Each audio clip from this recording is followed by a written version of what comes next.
Muy buenas tardes. Quiero darles la bienvenida a todos ustedes y muy especialmente a la familia de Javier de Salas y a todos los amigos y seguidores del historiador, del diplomático y también muy especialmente del hombre profundamente incardinado con lo mejor de la historia reciente de este museo. Cuando en 1966 Javier de Salas daba a conocer la existencia de un ejemplar de las vidas de Vasari anotado por el Greco, que había adquirido en el mercado londinense, iniciaba casi sin saberlo una nueva fase en los estudios sobre el pintor cretense.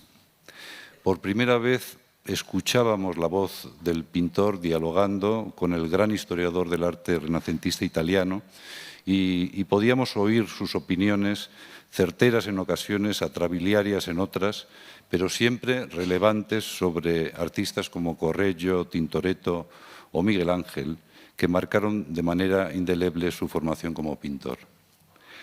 Ahora los 3 tomos de esta obra, generosamente prestados por la familia Salas, presiden, junto al volumen con los 10 libros de arquitectura de Vitruvio de nuestra Biblioteca Nacional, también anotado por el pintor, la exposición La Biblioteca del Greco, que hasta el próximo día 29, ya quedan pocos días para disfrutar de ella, ofrece la posibilidad de sumergirse en la intimidad del taller y en los pensamientos del pintor y desmontar de paso algunos de los tópicos habituales sobre su obra y su arte.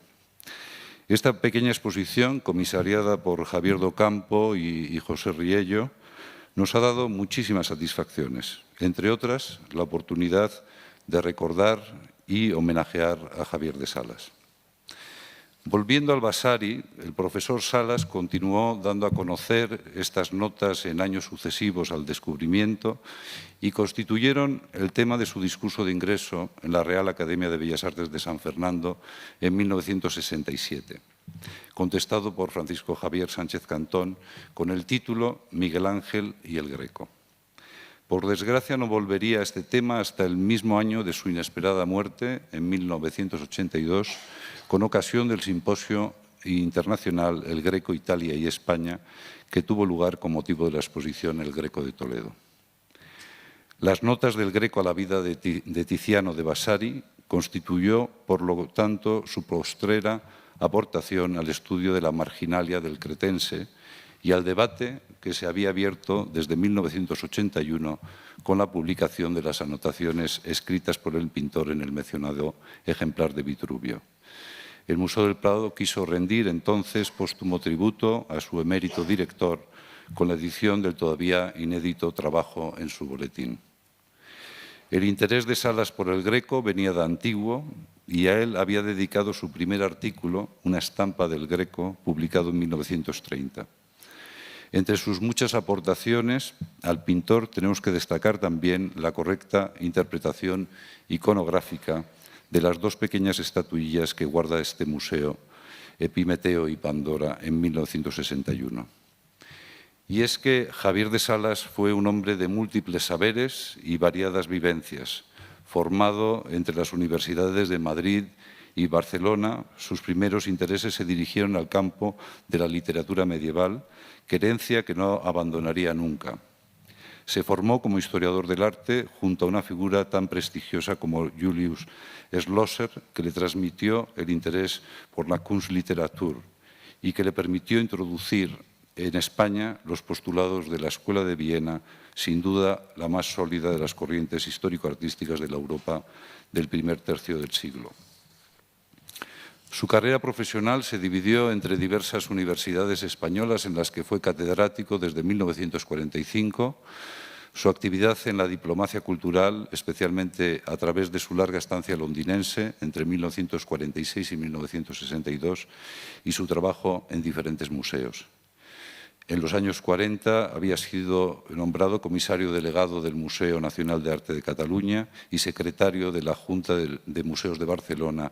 En 1962 fue nombrado subdirector del Museo del Prado, siendo entonces director Francisco Javier Sánchez Cantón.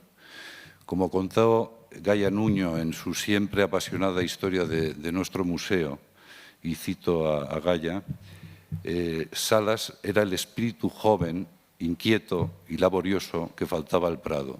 No cabía sino felicitarse de su designación. En 1970 es nombrado director del Museo del Prado en sustitución de don Diego Angulo y para reemplazarle en el puesto de subdirector designó a otra figura fundamental de la historia de esta casa, Alfonso Emilio Pérez Sánchez. Al año siguiente tuvo que afrontar la disolución del Museo de Arte Moderno y Contemporáneo y el traslado de los numerosos fondos del siglo XIX al Casón del Buen Retiro. También bajo su dirección se produjo un importante incremento de los fondos artísticos del museo. Se adquirieron obras tan relevantes como el retrato de Jovellanos de Goya o la reina Zenobia ante el emperador Aureliano de Tiepolo. También otro aspecto que hay que señalar de su dirección en el Prado es la organización de importantes exposiciones, como fue la realizada en 1973 para conmemorar el centenario de la muerte de Rosales, o las dedicadas a El Greco, a la pintura italiana del XVIII y a los primitivos españoles. En 1978 Javier de Salas se jubila y es sucedido en el cargo por José Manuel Pita Andrade. En sus últimos años, buena parte de sus esfuerzos estuvieron dedicados a la reconstrucción y dotación por cuenta propia del convento de Coria en Trujillo, sede hoy de la Fundación Javier de Salas, consagrada a las relaciones entre el viejo y el nuevo continente. Todos los que tuvieron la fortuna de conocer y tratar a Javier de Salas han destacado su erudición, su gentileza, su carácter e incluso la elegancia, un auténtico gentleman, como le vemos en esta foto que sirve de umbral para la conferencia de hoy. Personalmente no tuve el honor de conocerle, no llegué a conocerle, y por ello me van a permitir tomar las palabras de nuestro patrono y buen amigo Antonio Bonet Correa, quien recientemente le recordaba, y cito a Antonio, como un hombre amable, de una exquisita educación, con dotes diplomáticas excepcionales y gran conversador, cuya apertura intelectual en los años posteriores a la Guerra Civil debe ser hoy reconocida por las actuales generaciones. Y recordaba también a su lado siempre Carmen Ortueta, perfecta anfitriona, inteligente e intuitiva, también muy erudita y digna compañera del gran hombre y gran intelectual que fue su marido. Sirvan estas cordiales semblanzas para dar paso a la conferencia homenaje que el Museo del Prado ha querido dedicar en este año del 4º centenario de la muerte del Greco a uno de los historiadores que mejor supieron abrir nuevas vías para su conocimiento y para la superación de clichés que venían arrastrándose desde hace casi un siglo. Y nadie mejor para impartir esta conferencia que Mercedes Águeda, profesora de la Universidad Complutense de Madrid, que también trabajó en esta y le consideramos como una persona de la casa en este Museo del Prado, y que fue estrecha colaboradora del profesor Salas, de quien realizó ya en el 2010 una antología de sus estudios. Agradeciéndole su presencia, le cedo muy gustosamente la palabra a la profesora Águeda. Muchas gracias.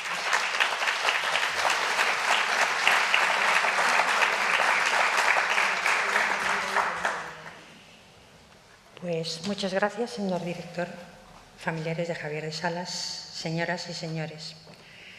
Es para mí un placer estar aquí y hablarles del que fue mi maestro, un hombre sabio que estuvo al servicio de este museo desde 1962 hasta su jubilación en 1978. Años difíciles, cuando el ser director de este museo era un honor, y ya se sabe que el honor es gratuito. El cargo de director de este museo, siempre, no solamente con Javier de Salas, estaba ligado al honorario de catedrático de universidad.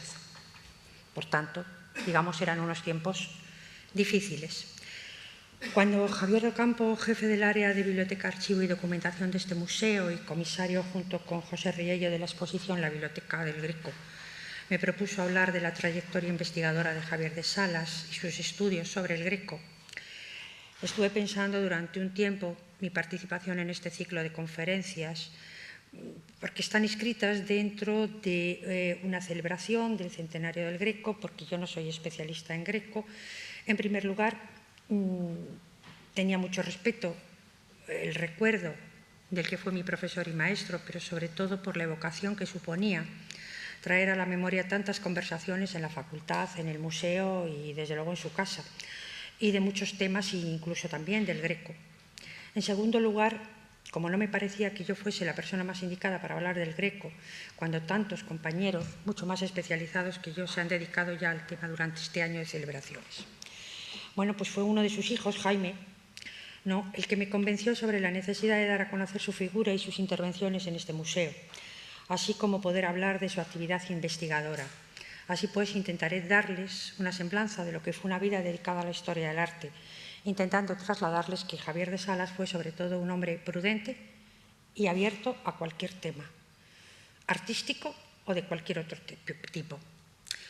Javier de Salas se licenció en Madrid, en la Universidad de Barcelona, y cursó los estudios de doctorado en la de Madrid. Parecía que su inclinación, como ha dicho el director, iba a dirigirse hacia el medievo.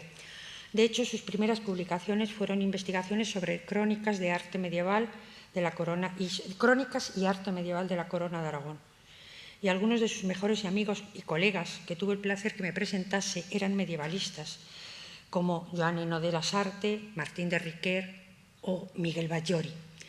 De esta etapa de su vida anterior a la guerra, quiero destacar fundamentalmente, como muy bien ha reseñado Martín de Riquer, La Fi del Conte d'Urgell, publicado en 1931, donde hizo un análisis profundo del reinado de Fernando el de Antequera y demostrando que lo que se creía un panfleto del siglo XVIII era en realidad la copia de un texto de la segunda mitad del siglo XV. Paralelamente, y ya en su época tan temprana, comenzó a alternar con publicaciones de otras épocas. Sus continuas visitas a archivos y bibliotecas propiciaban el hallazgo de manuscritos y noticias inéditas a los que la curiosidad de Javier de Salas nunca quedaba impasible. Así que en 1930 publicó este libro sobre la biografía pictórica palentina. Era un manuscrito de un dieciochesco de Marcos Antonio de Orellana, que de alguna manera es la base fundamental, digamos, para los estudios del arte valenciano del siglo XVIII. Y, además, la verdad es que está inscrito en una tradición que, con motivo de su doctorado, él había comenzado con Elías Tormo, que son las fuentes de historia del arte, o las fuentes para la historia del arte, y este es un tema que continuó a lo largo de toda su vida. Esta dualidad e interés por documentos de periodos históricos muy distantes será una constante a lo largo de toda su vida. Interesado por los papeles de archivo, su consulta y estudio siempre le parecieron indispensables a lo largo de toda su trayectoria investigadora. Al mismo tiempo, podemos observar esa interterritorialidad, es decir, que se movía por papeles y por manuscritos de muy diferentes regiones españolas, pero con los años esto se convertiría en una internacionalidad en sus estudios. Su dominio de parte del castellano, del catalán, inglés, francés y alemán le convirtieron en un curioso impenitente de muchos temas y culturas.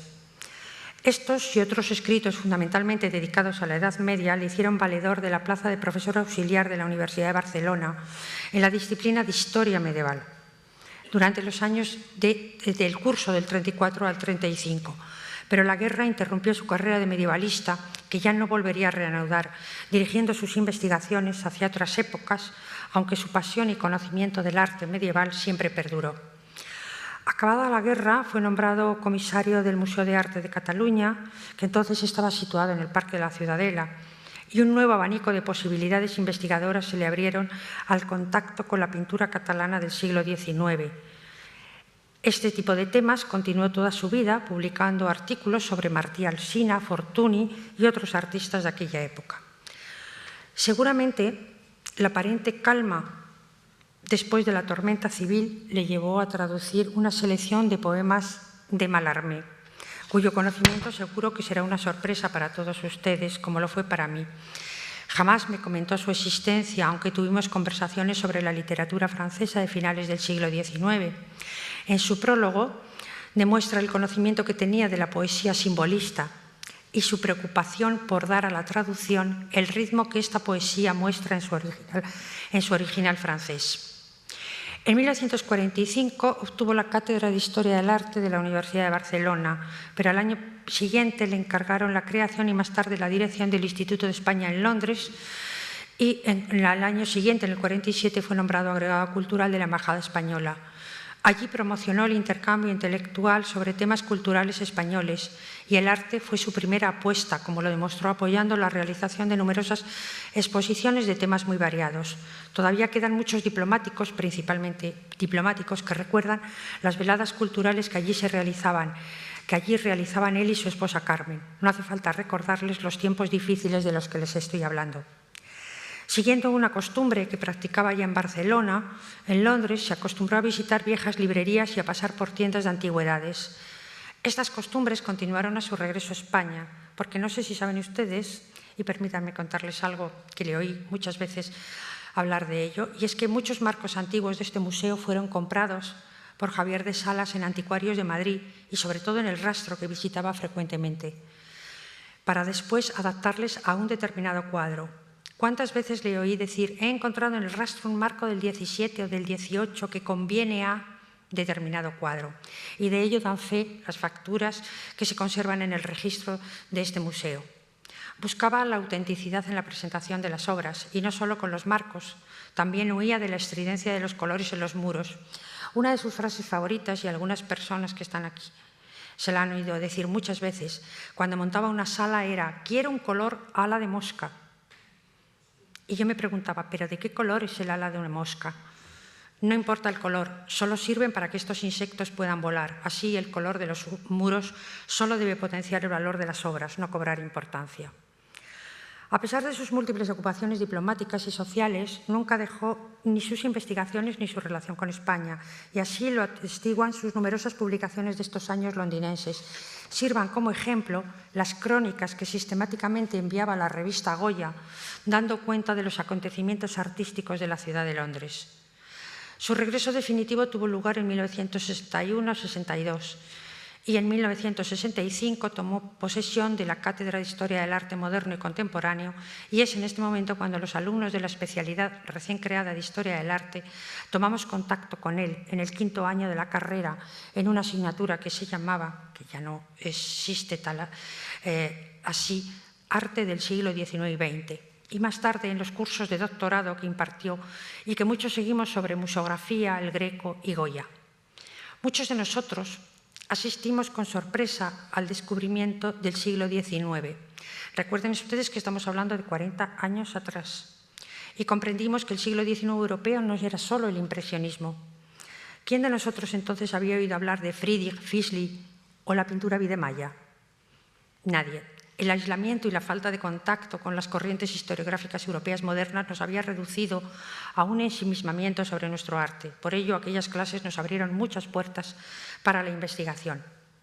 En paralelo con su labor docente en la Universidad Complutense, me gustaría mostrarles algunas de las actuaciones en el Museo del Prado, porque en 1962 se incorporó al museo con el cargo de su director, del que ya era vocal del patronato. Poco después de ser nombrado su director en 1965 y gracias a sus buenos oficios, fue adquirido por el patronato el Cristo sostenido por un ángel de Antonello de Messina. La calidad y el buen estado de conservación del óleo le hacían estar orgulloso de su consecución, porque siempre consideró que un museo como el Prado solo podía adquirir obras de gran calidad.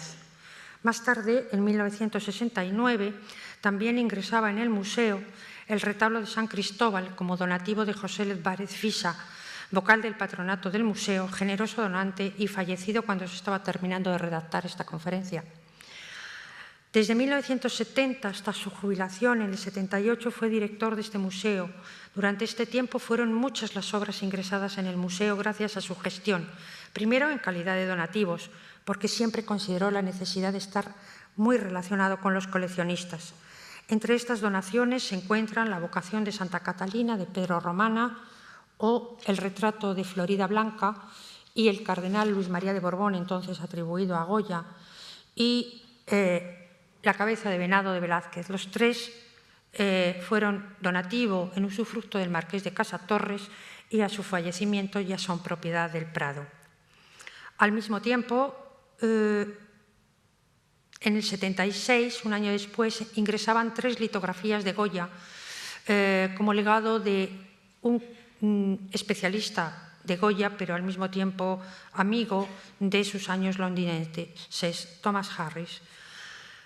Y no me gustaría, digamos, ni siquiera antes de pasar a sus compras, olvidar el legado de Douglas Cooper, ahora en el Reina Sofía, en el año 78, pero quienes le tratábamos en aquella época sabemos la cantidad de conversaciones y tiempo que le llevaron este legado. Respecto a sus adquisiciones, durante su época como director siempre se sintió muy satisfecho de estas compras. Primero, el Jovellanos de Goya, en el 74. Ese mismo año es el de la adquisición de otro cuadro muy querido por él, el retrato de Darío Regoyos por Theo Richelberger y el que ha nombrado el director, la reina Zenobia ante el emperador Aureliano de Tiepolo, que fue adquirido en el 75. Por último, también se adquirieron las cartas de Goya, la parte correspondiente a la marquesa de Casa Riera en 1976. Durante su dirección fue consciente de que el museo debía mirar hacia el futuro y se comenzaron los estudios para dotar de aire acondicionado el centro. Comenzaron la localización y vigilancia de los depósitos fuera del museo. Se abrió el Casón como museo de pintura del siglo XIX y se hicieron algunas instalaciones en las salas, como la exhibición en vitrinas de los bocetos de Rubens para la Torre de la Parada en 1972, utilizando un sistema habitual ahora, pero bastante novedoso en aquella época, que fue utilizar un patrocinador que pagase esa instalación. Por último, habría que citar las exposiciones que con él se realizaron, por nombrar solo algunas de las más importantes, porque aunque este hecho en el museo no era una novedad, pero durante la etapa de Javier de Salas se incrementaron muchísimo, sobre todo se centraron en la figura de Goya. En 1971 tuvo lugar en Tokio y Kioto la primera exposición de Goya en Japón y de aquella época data mi primera colaboración con él. Por primera vez salieron las 2 majas con gran escándalo por parte de la prensa. Y en la imagen, además de la portada del catálogo, les he escaneado la contraportada donde en la dedicatoria podrán encontrar su gran sentido del humor, algo que quienes le tratamos, desde luego, debemos agradecer muchísimo. Lo que hizo fue aprendió a poner su firma en japonés y entonces ahí la puso. También fue Javier de Salas el culpable de un documento que nunca me he atrevido a enseñar y es de esta foto en la que estoy yo con un antiguo restaurador del museo delante del prendimiento de Goya de Toledo. El culpable de esta foto fue Javier de Salas. Evidentemente no es que oficiara de fotógrafo, ¿no?, sino que dijo al fotógrafo del museo que me fotografiase junto al cuadro que más difícil nos había sido conseguir. De manera que nuestras luchas con el Cabildo, como bien sabe quien hace una exposición, pues en fin, esto tuvo como consecuencia esa foto. A su lado está una de las tarjetas postales que se imprimieron con motivo de la exposición. Una exposición parecida, aunque solo con obras del Museo del Prado, fue llevada también a la National Gallery de Washington en 1976. Como ha dicho el director, también organizó una exposición monográfica en el centenario del fallecimiento de Eduardo Rosales. Otro hito que permitió contemplar a un pintor del siglo XIX y en donde se dieron a conocer muchas novedades para su vida y su obra. Este pintor, que ya había sido fruto de su atención desde 1952, cuando publicó su primer artículo sobre él, les muestro la portada como ejemplo nuevamente del humor de Javier de Salas. ¿A quién se le ocurre poner esa especie de cabra de espaldas, ese dibujito, como portada del catálogo. Pues a él, evidentemente, no puso un gran cuadro de Rosales, todos conocíamos el testamento, todos. Yo no participé en esa exposición, pero me acuerdo que sí comenté con él, pero ¿cómo va a poner eso? Me parece que es absolutamente genial y debemos proceder a dar a conocer al Rosales dibujante. Bien, haciendo un inciso, pero andando en su sentido del humor, ¿qué podemos decir de un hombre que tituló a uno de sus textos en 1968 Ingres y las morenas? Una pequeña digresión sobre el aspecto de las mujeres utilizadas por el pintor francés. En 1977, nuevamente Goya fue el protagonista de una exposición que fue llevada por primera vez a Barcelona. Se expuso en el Palacio de Pedralbes. Y nuevamente ahí tuve el honor de colaborar en esa exposición. Allí él dio a conocer dos cuadros que hasta ahora no figuraban en el catálogo del museo. Por una parte, la Inmaculada perteneciente a Jovellanos, que encontró en los almacenes del propio museo, y sobre todo la localización de este Carlos IV, compañero de María Luisa Contontillo, que se encontraba depositado por el Museo de Arte Moderno desde antes de la guerra, podríamos decir en el Ministerio de la Guerra, y que al final conseguimos dar con él, siguiendo numerosas pistas, en la Academia General de Zaragoza. Había tenido muchos traslados dentro de edificios militares, pero jamás habían sido comunicados al museo. En 1980, con motivo de la conmemoración del 200 aniversario, el año anterior, del fallecimiento de Antonio Rafael Mengs, se realizó una exposición en este mismo museo que nuevamente fue fruto de nuestra colaboración, haciendo yo el catálogo. Otra labor que quiero reseñar, llevada a cabo por Javier de Salas, fue el incremento de publicaciones propias del museo. Evidentemente, el museo siempre había tenido publicaciones, todos los catálogos del museo, fundamentalmente desde el siglo XIX. Pero en 1968 Javier de Salas había dado una conferencia para la Icon en París, que luego se vio traducida al español en la extinta revista Arte Español, y se titulaba Museo e Investigación, en donde se extendió sobre el papel que los museos debían tener en la investigación. Quiero recordar que los museos con anterioridad a esos años 60, pues la única publicación que tenían eran catálogos generales y en algún caso excepcional en museos extranjeros publicaban su propia revista en donde daban a conocer sus investigaciones. Siguiendo este espíritu, Javier de Salas puso en marcha durante su dirección, entre otras publicaciones, los catálogos de dibujos, el catálogo de pinturas de la Escuela Flamenca del siglo XVII por el conservador que fue de este museo, Matías Díaz Padrón, base de todas las investigaciones posteriores, el inventario de la testamentaría de Carlos II y una serie de opúsculos en los cuales se daba a conocer las nuevas adquisiciones del museo. Bien, llegados a este punto, me gustaría referirme a los grandes bloques que, según mi parecer, se puede dividir sus investigaciones posteriores a 1940. Porque, como he dicho, nunca estuvieron constreñidas a un solo periodo, sino que abarcaron temáticas que abarcan desde la Edad Media hasta el siglo XX. Por una parte, el primero sería la revalorización de artistas poco divulgados, que se distinguían por su calidad y su rareza, y ahí podemos ahondar un poco en sus gustos personales. Después, otro apartado sería la pintura del siglo XIX, Goya, y por último quiero dejar al Greco. Javier de Salas fue siempre un hombre curioso en sus dos acepciones, curioso por sus gustos en materia artística y curioso en su placer por husmear papeles en archivos, bibliotecas, librerías o tiendas de antigüedades. Sobre sus gustos pictóricos, recuerdo que me dejaba siempre sorprendida por su fascinación hacia ciertos artistas y periodos muy alejados del gusto del momento. No digo ahora, digo hace 30 o 40 años. El manierismo fue uno de ellos, y el Greco está dentro de este estilo y época, pero también lo están Pontormo o Rosso Fiorentino. Esta imagen que les muestro a ustedes es la de un cuadro El Cristo muerto entre ángeles del Museo de Boston, del que alguna vez charlamos sobre la significada pérdida de este cuadro que antaño había pertenecido a una colección española, y también del velado erotismo que este cuadro muestra.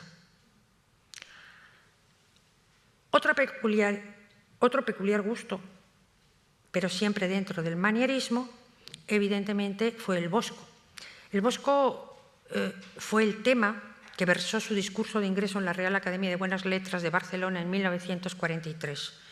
Lleva el título, como ven ustedes, El Bosco en la literatura española, en donde una vez más mostraba su conocimiento sobre las fuentes del arte español, recogiendo citas y alusiones a este pintor dentro de la literatura española desde el mismo siglo XVI hasta el XIX. Hubo otros pintores que también le interesaron, como Poussin o Mañasco. Recuerdo que comentando las obras de estos artistas y su tendencia a lo oculto y, por tanto, lo susceptible de su obra a la interpretación, le dije: ¿y dónde deja usted al naturalismo español y a Velázquez? Su respuesta fue inmediata: Velázquez es la perfección y a la perfección no hay quien se oponga. Bien, otros pintores fueron objeto de sus estudios, como Paret y Alcázar, muestra de una rareza insólita dentro del panorama español del siglo XVIII, y publicó varios artículos de investigación sobre él. Había mostrado en Londres algunos ejemplos de su pintura en una exposición y en 1962 le dedicó su primer artículo. Siempre quiso poner de relieve ese punto de internacionalidad unido al estilo rococó que tiene Paret, ¿no?, y que está tan alejado del estilo español del siglo XVIII. Dentro de la pintura del siglo XIX tampoco se centró en un solo tema, ni en sus gustos ni en sus publicaciones, ya que publicó investigaciones sobre el paisaje romántico de Pérez Villamil, la pintura de historia de Rosales, la modernidad de Fortuny o el realismo de Martí Alsina. Incluso también llegó a publicar cosas sobre Gutiérrez Solana. Su pasión por Goya le llegó en sus años juveniles, pues era pariente de Pablo Bosch, generoso donante de este museo, y fue también amigo de la familia Carderera, así que conoció muy pronto originales de Goya. En 1931 publicó su primer texto sobre el pintor aragonés. Naturalmente daba a conocer un papel viejo, un inventario de los cuadros de Valentín de Carderera. A lo largo de su vida se dedicó a tratar los aspectos más variados de su vida y su obra, y como comprenderán, no les puedo mostrar en toda su extensión por razones obvias, ¿no?, y les muestro solo algunos ejemplos de su interés tan variado por el artista aragonés. Nos dio a conocer su genealogía, nos dio a conocer Goyas inéditos como la Inmaculada o el Goya de Valdemoro, hizo monografías como la familia de Carlos IV y publicó un inmenso libro que no podía escanear porque es enorme, de grande, que son las pinturas negras, junto a Sánchez Cantón en 1963, e hizo ensayos titulados Diderot y Goya o Goya el Volteriano. El año de su fallecimiento publicamos las cartas de Goya a su amigo Martín Zapater, obra que no llegó desgraciadamente a ver impresa, solo las galeradas de imprenta, y que nos había llevado 2 años de intenso trabajo. Fue en esta faceta en donde se puede decir que yo más le traté, y solo puedo decir que su conocimiento me alumbró en alguna de mis investigaciones. Si tuviera que resaltar algunas de sus investigaciones sobre Goya, sin duda diría que el hallazgo que más trascendencia ha tenido y sigue teniendo fue la identificación de la X que figuraba en algunos cuadros de Goya como cuadros pertenecientes, según el inventario de 1812, a su hijo Javier Goya. Hallazgo que es la base todavía de muchas investigaciones, teorías y discusiones. En total fueron 62 textos dedicados a Goya de toda una vida interesado por el tema. Y he querido dejar, digamos, para el último momento, tratar sobre el Greco. Aquí está el artículo que seguramente el director no conocía. ¿Conocías esta imagen? Bien, aquí está la revista Elix, en donde él publicó su primer artículo sobre el Greco con 23 años.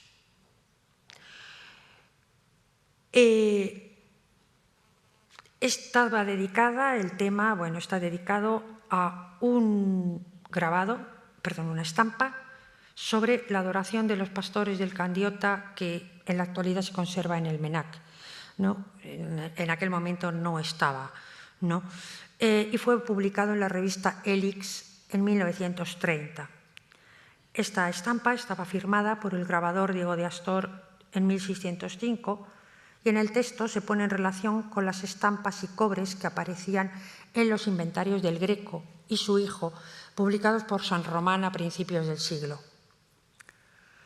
Fruto de sus lecturas del siglo XIX y muy ligado a la preocupación por las fuentes para la historia del arte, es un artículo en Archivo Español de Arte en 1941 que tituló «La valoración del Greco por románticos españoles y franceses». En él repasaba las noticias que sobre el Greco se encontraban en textos españoles, desde un prerromántico del siglo XVIII, como fue Francisco Gregorio de Salas, hasta la bien conocida obra de Gautier dedicada al Greco. En 1945 relacionó al Greco con los pintores del XIX, es decir, con la modernidad. Y publicó un artículo titulado Fortuny y el Greco. En este artículo se citaba la existencia de una copia del expolio en manos del pintor catalán y daba pie, digamos, a una serie de consideraciones sobre la importancia que pudo tener este cuadro en la obra de Fortuny. En él nos encontramos que en 1954 volvió un poco sobre este tema, sobre el tema de los románticos y el Greco.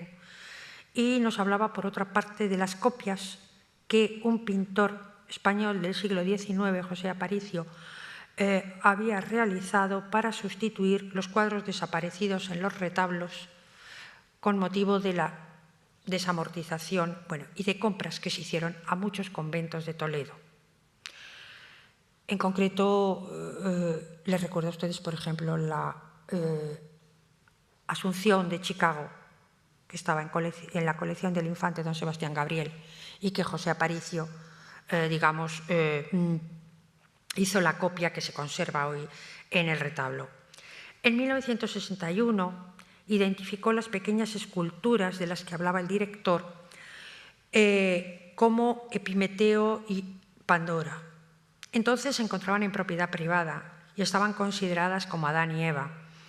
Y 3 años más tarde volvió a hablar del mismo tema de las esculturas, pero para relacionarlas con las posibles fuentes miguelangelescas en las anatomías de las 2 estatuillas.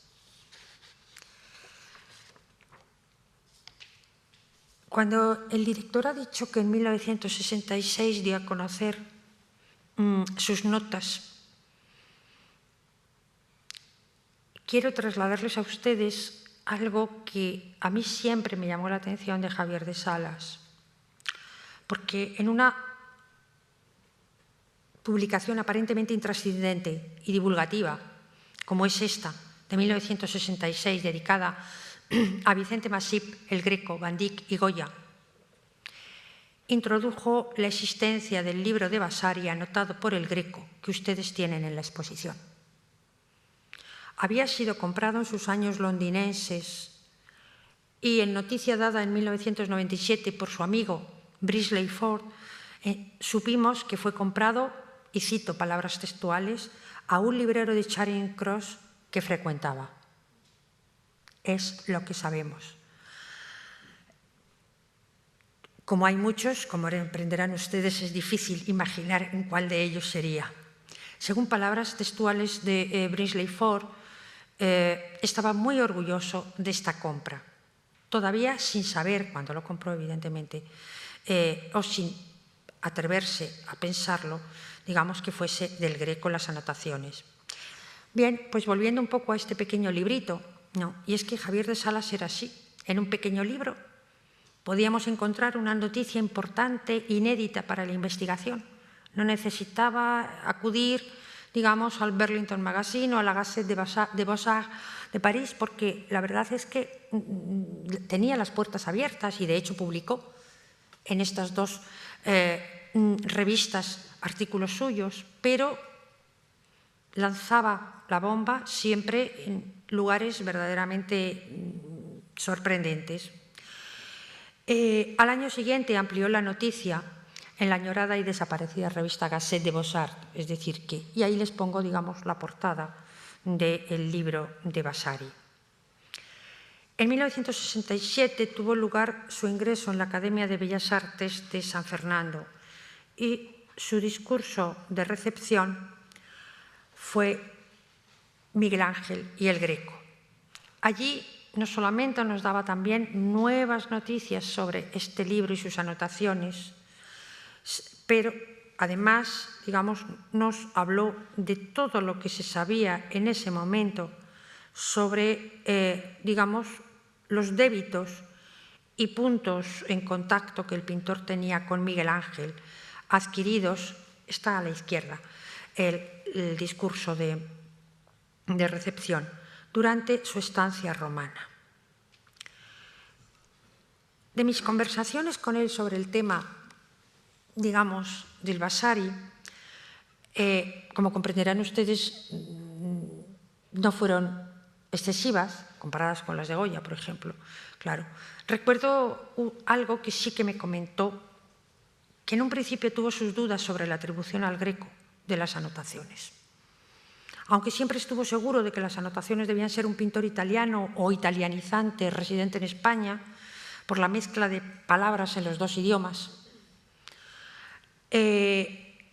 pero muy prudente, que es lo que les he dicho antes, un hombre prudente, tuvo muchas dudas y solo estuvo seguro cuando cotejó la letra con las anotaciones al Tratado de Vitruvio de la Biblioteca Nacional, así como con documentos que iban apareciendo fruto de las investigaciones de personalidades en principio extranjeras y después más tarde españolas. Evidentemente parece que el Greco era una de sus preocupaciones intelectuales en aquella época, porque además, unos años después de la compra del Vasari, Javier de Salas impartió un curso monográfico de doctorado en la Universidad Complutense y allí también nos dio a conocer la existencia de estas notas, entonces ya algo más convencido de que fuesen del Greco. Tampoco tenía ningún inconveniente en hablar con sus alumnos de sus investigaciones o de sus hallazgos. En 1970, y como fruto de todas sus investigaciones, parece que fue cuando se atrevió a abordar un estudio completo sobre la obra del Greco, y es la monografía de los clásicos Riccioli, tan utilizados todavía hoy por nuestros estudiantes. Sin embargo, todavía en 1976 comentaba en un artículo en Archivo Español de Arte los documentos que se estaban descubriendo sobre el Greco y de ellos dedujo la llegada del pintor a Venecia, las fechas del pintor a Venecia. Bien, en 1982, año de su fallecimiento, tuvo lugar el Simposio Internacional sobre el Greco de Toledo, acompañando a la exposición del Greco de Toledo, y en él presentó todas las conclusiones de sus investigaciones. Fueron reproducidas en el libro de actas del simposio y después fue repetido en el boletín del Museo del Prado en el que se anunciaba su muerte. Poco puedo añadir yo sobre esta última publicación. Hay personas más especializadas, como lo demuestran las exposiciones de escritos que en este año se prodigan. Ahí están los textos de Javier Docampo, Fernando Marías, Agustín Bustamante o José Riello. Yo solo puedo añadirles para terminar una frase que recuerdo al respecto, ¿no? Y que Cuando le pregunté en un momento dado qué le parecía el Greco en comparación con Goya, él me contestó con el epígrafe que encabeza ese estudio del simposio del año 82. El Greco es la idea y Goya es la mano. Mi última imagen, junto a una de sus últimas fotografías, va acompañada por una frase que suelo utilizar, no es inédita en una conferencia o en un libro o en una publicación mía, siempre la utilizo cuando me piden hacer una remembranza de alguien tan admirado y querido como Javier de Salas. Mis escritos sobre Álvarez Lopera a su muerte también lo tenían y también lo llevaron los escritos que realicé sobre Julián Gallego. Así que muchas gracias y espero que de esta manera hayan tenido una ligera idea, una ligerísima idea, sobre todo intelectual, digamos, de quién fue Javier de Salas y qué es lo que hizo para este museo. Muchas gracias.